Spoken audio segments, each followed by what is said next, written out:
SC వర్గీకరణపై CM KCR వైఖరి చెప్పాలన్నారు MRPS అధ్యక్షుడు Mandakrishna Madiga. SC వర్గీకరణపై పార్లమెంటులో ఎందుకు నిలదీయడం లేదని సర్కార్ను ఆయన ప్రశ్నించారు.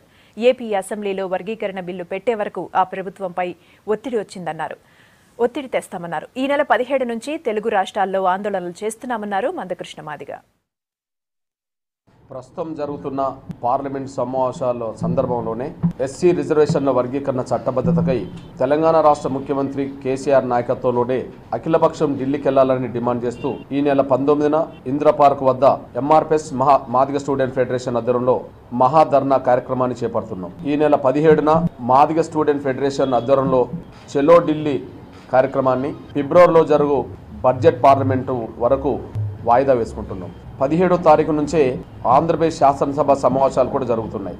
ఆంధ్రప్రదేశ్లో శాసనసభలో వర్గీకరణ తీర్మానం జరగనందున ఆంధ్రప్రదేశ్ ప్రభుత్వం మీద ఒత్తిడి పెట్టే లక్ష్యంలో భాగంగా ఉద్యమ కార్యాచరణ ప్రకటించడం జరిగింది. 17వ తారీఖు నుంచే ఆంధ్రప్రదేశ్లో కలెక్టరేట్లను దిగ్బంధం చేయాలని, 18 ఆర్డీఓ కార్యాలయాలను ముట్టడించాలని, 19 ఎంఆర్ఓ కార్యాలయాలను దిగ్బంధం చేయాలని, 21 చెలో విజయవాడ పేరుతో మాదిగ స్టూడెంట్ ఫెడరేషన్ వేలాది మందితో భారీ ప్రదర్శన చేయాలని, అదే రోజు నిరసన దీక్షను కూడా విజయవాడలో చేపట్టాలని, అసెంబ్లీ సమావేశాలు జరిగే చివరి రోజు 22వ తారీఖు నాడు కూడా ఆంధ్రప్రదేశ్ మొత్తం రహదారుల దిగ్బంధం చేయాలని ఎంఆర్పీఎస్ అత్యవసర సమావేశంలో తీర్మానం చేయడం జరిగింది.